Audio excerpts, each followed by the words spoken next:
Hey there, my lovely catastrophes. Before we dive into today's episode breakdown, for those of you who are new here, welcome. This channel is all about discussing the good, the bad, and the ugly. But before we jump in, make sure to hit that subscribe button and the notification bell so you never miss a new upload. If you would like for me to break down Netflix's Bridgerton before the new season starts, give this video a thumbs up. Also, don't forget to check out my gaming channel, BD Hangout 353.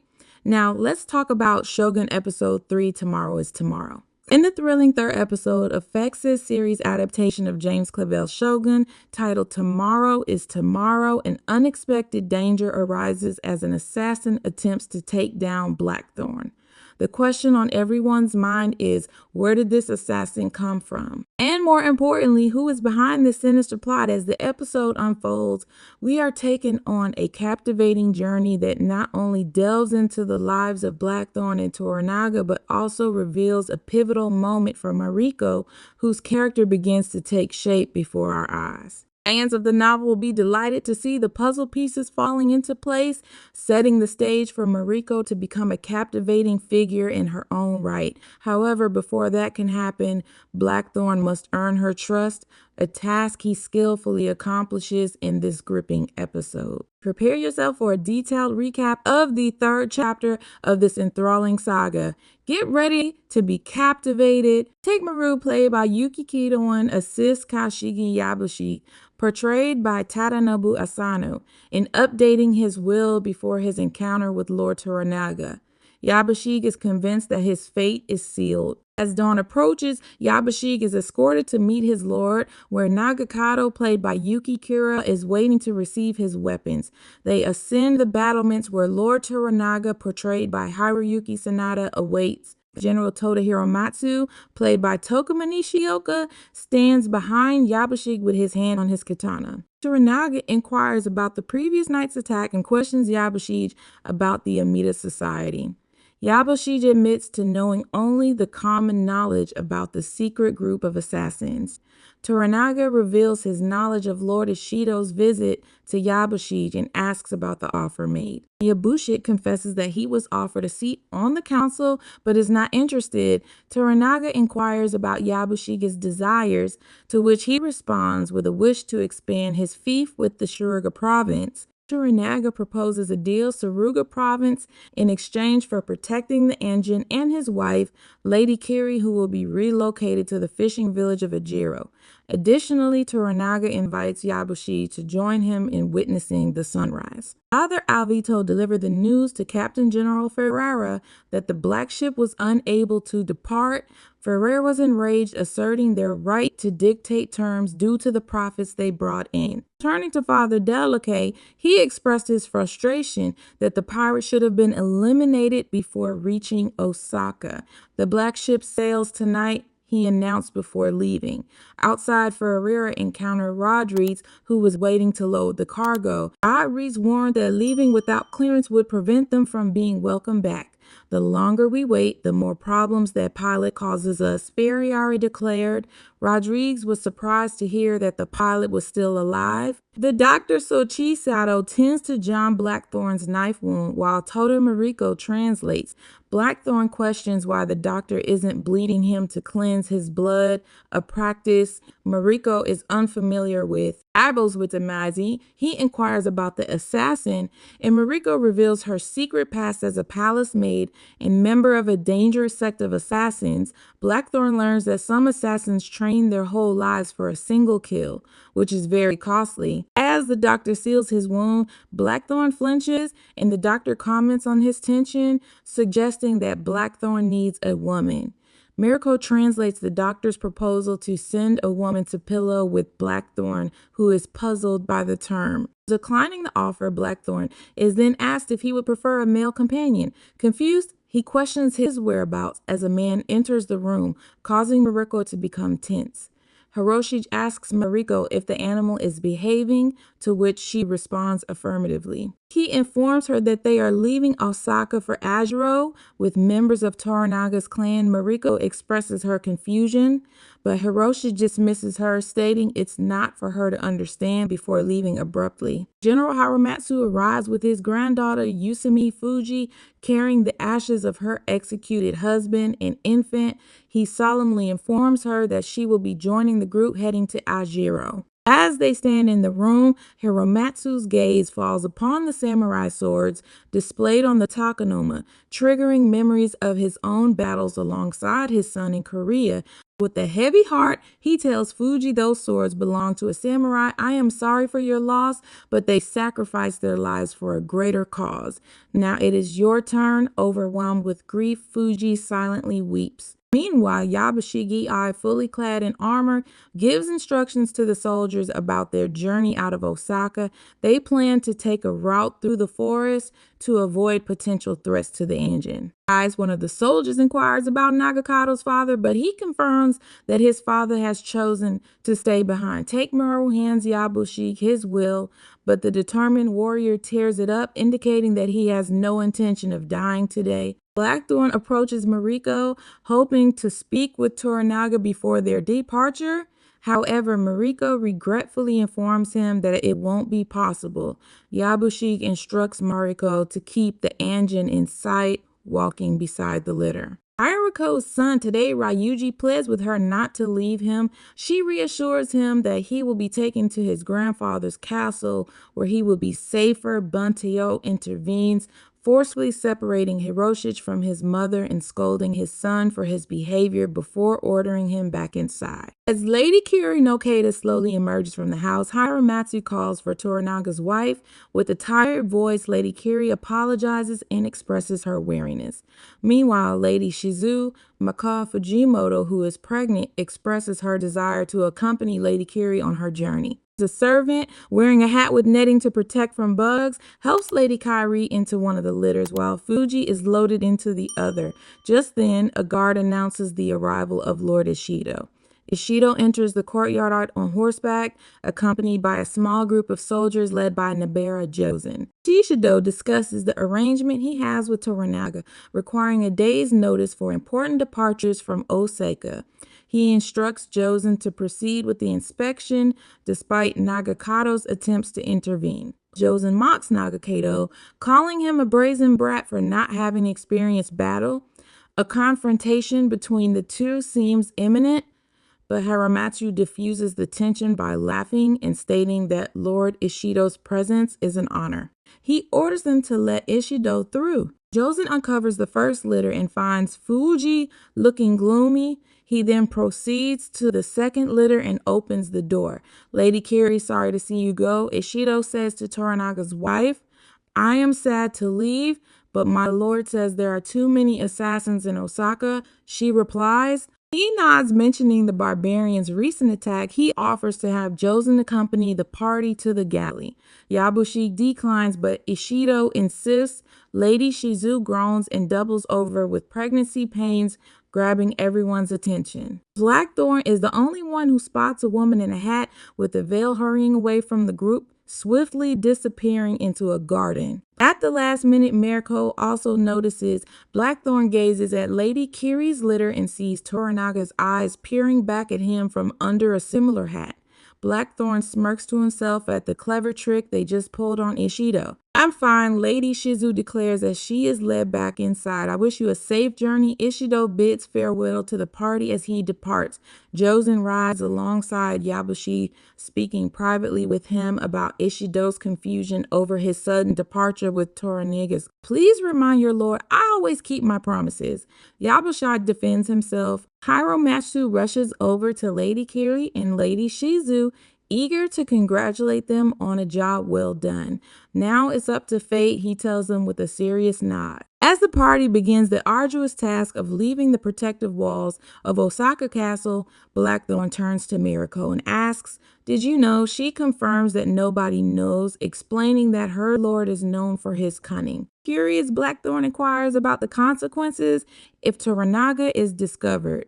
Mariko solemnly replies that they will all face death if that happens. At the next gate, the captain of the guards, Louis Sekichi, announces that he needs to inspect the party once again. Yabushige protests, reminding them that Lord Ishido had already searched them. However, the captain informs them that it is Lord Ishido's order. Blackthorn watches in disbelief as no one attempts to stop the second litter from being opened. Taking matters into his own hands, he marches towards the captain and passionately argues in Portuguese about the impropriety of opening a woman's private quarters. Mariko steps in to translate, further infuriating the captain, who strikes Blackthorn, sending him sprawling to the ground. Despite the pain, Blackthorn grabs hold of the captain's ankle, trying to slow him down. Mariko apologizes for the foreigner's behavior, but Blackthorn refuses to give up. He rises to his feet and physically blocks the opening of the litter. Josen grows increasingly irritated and orders the guards to let them pass, citing Ishido's orders to reach the harbor. Finally, they are granted permission to continue. Mariko remains stoic while Blackthorn beams with pride. Buntero complains to Nagakado about Blackthorn's behavior, stating, "This is the man we're risking our lives for," as they finally cross the moat and leave Osaka Castle behind. What would Ishido's men do when they discover the identity of their escort? Blackthorn inquires of Mariko as they make their way through a dimly lit forest at night, relying on handheld torches to guide their path. "I have faith that my lord has a plan," she replies confidently. Curious, she questions the truth behind his earlier statement about the purity of women. He chuckles and admits that it was not true, sharing with her the reality of prostitution in London and drawing a comparison to the doctor's proposition that morning. He believed that physical intimacy is essential for good health. She enlightens him. Some believe that the moment of passion is as close to heaven as they can ever get. Blackthorn is taken aback by the poetic expression for an orgasm, especially coming from a married woman. He gestures towards Buntero and inquires if he is her husband, to which she proudly describes him as a strong and respected warrior. Curiosity piqued, Blackthorn asks if the young boy is their only child, and Mariko confirms it. She then asks if he has children of his own, prompting him to begin sharing the story of his son and daughter. However, their conversation is abruptly interrupted as a flaming arrow pierces through the trees, striking one of the foot soldiers. Hidden behind a sturdy tree, Blackthorn and Mariko find temporary refuge from the raining arrows. Buntero, displaying remarkable precision, retaliates by shooting arrows back at their assailants, successfully eliminating a few of them. Suddenly, Toranaga's litter catches fire, prompting Mariko to swiftly rush to his aid. Nagakado, witnessing his father's peril, anxiously questions Father Toranaga. Amidst the chaos, reveals the grim truth. It's the Christians. They've returned for the engine. Toranaga's words prove to be true as Lord Kayama emerges among the attackers. Informed that Ishido's men are also present, he coldly commands then they shall perish alongside the heretic. Icy Do soldiers spot Toranaga in their midst and swiftly unsheathe their swords, surrounding Toranaga and Nagakado, who are armed with their katanas in defense. Mariko emerges from the cover of the trees once more to aid her master, seizing a Naginata and diving into the fray. Blackthorn follows her with her example, while Yabushige joins in the skirmish against Ishido's men. "One of these days, I'd appreciate a heads up on your plans," Yabushige remarks to Toranaga.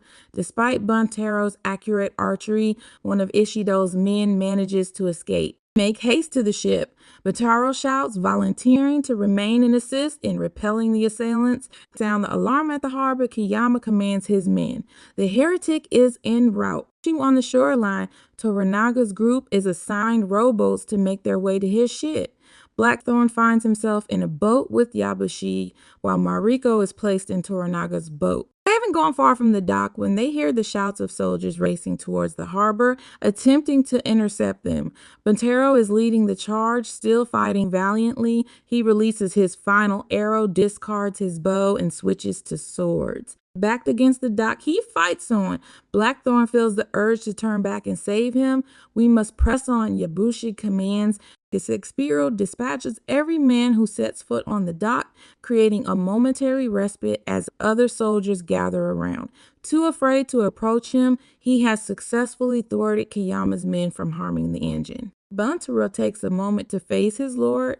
Bowing to Toranaga rises from his boat. Toda Hirokatsu, he exclaims. Buntaro kneels as Lord Toranaga pays homage to his soldier, a tremendous honor. Buntaro's gaze finds Mariko before he turns around, katana raised, and charges towards the soldiers, hurtling towards certain death with unwavering determination. The rowboats finally make it to Toranaga's ship, and everyone is brought on board.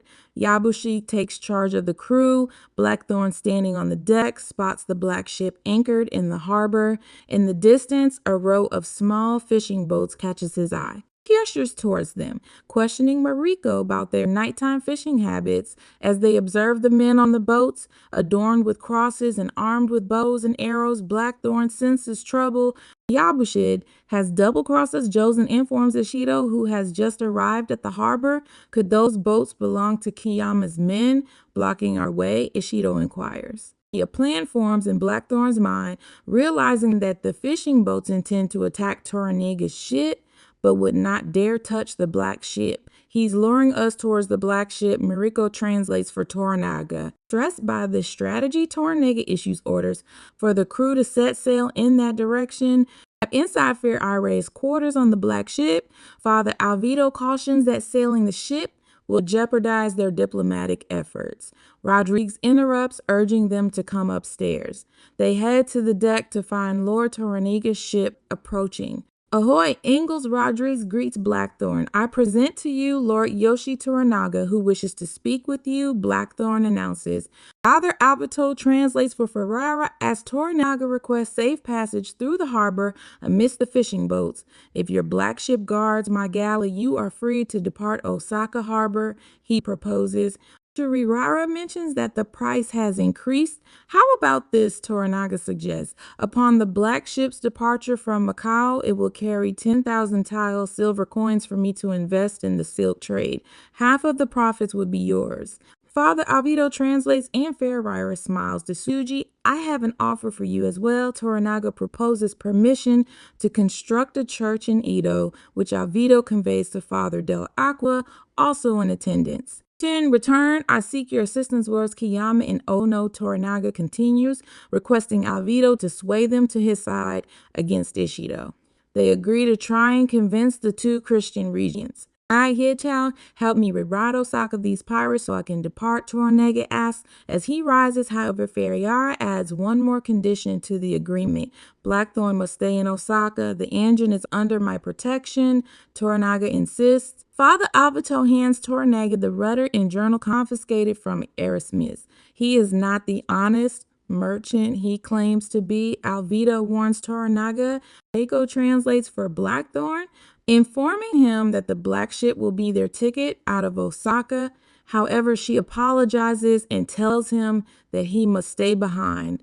Blackthorn finds himself left on Toranaga's ship with the captain and crew. As they sail alongside the black ship, Blackthorn takes the helm and exchanges playful insults with Rodriguez. Despite the tense situation, Blackthorn manages to navigate the ship safely past the fishing boat. "Oh, never keep me here," Blackthorn shouts confidently. Rodriguez warns him that he's not out yet. As they approach a rocky shoal, Ferriara watches with anticipation. However, Rodriguez allows Blackthorn to pass safely. Out of earshot, Rodriguez acknowledges that a debt has been repaid and wishes Blackthorn luck, knowing he'll need it. Toranaga and his companions made their way back to his ship to continue their journey to Ajiro. He informs his son that he will be sailing on to Edo, while Nagatoro is to stay in Ajiro to assist Yabushi in training a new regiment. Angakato expresses his concerns, mentioning Yabushige's open conspiracy against Toranaga. So what, Toranaga questions?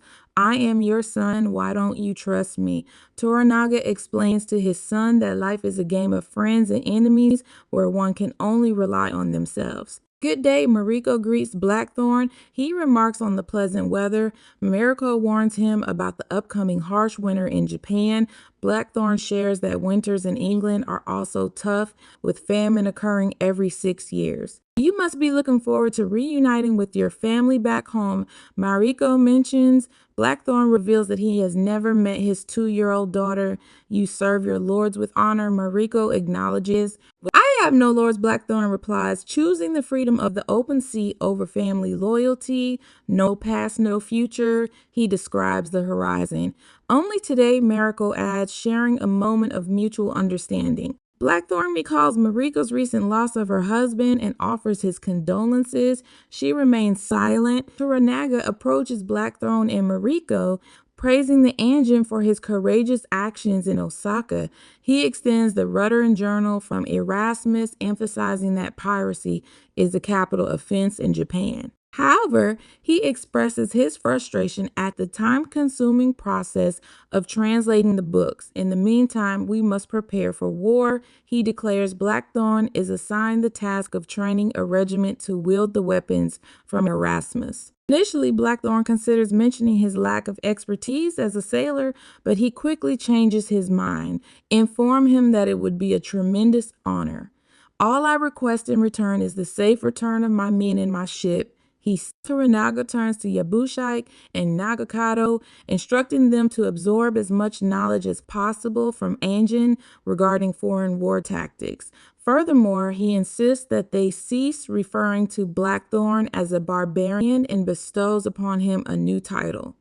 Hatamoto Mariko informs Blackthorn that this is a significant honor. Katajikinai, Blackthorn responds, employing a formal samurai expression to convey his gratitude.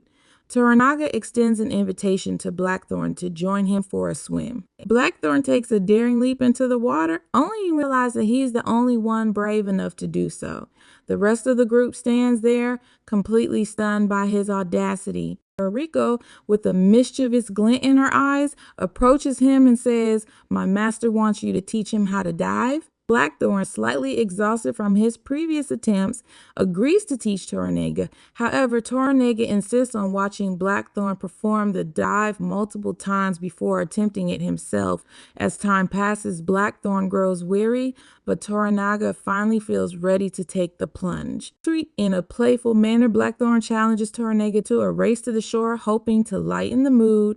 Mariko, sensing the competitive spirit, warns Blackthorn to let Toranaga win. Standing on the edge of the ship, Toranaga and Blackthorn exchange determined glances. "Here we go," Toranaga declares, ready to take the leap. Blackthorn simply responds with a confident "hey." After with synchronized precision, they dive into the water together, creating a splash that catches Mariko's attention. She watches with a smile as they swim towards the shore, their camaraderie evident in their synchronized strokes. I absolutely adore this episode as it shed more light on the current situation. It was surprising to see Japan unaware of Portugal's claim over their country. Perhaps this will ignite a spark to reclaim Japan's sovereignty. I appreciate how Toranaga is guiding the late emperor's son, showing him the path to maintain peace and order. It's refreshing to see someone leading with integrity rather than being influenced by deceitful advisors. Kudos to Toranaga. What are your thoughts on this episode? Stay tuned for more and take care. Until then,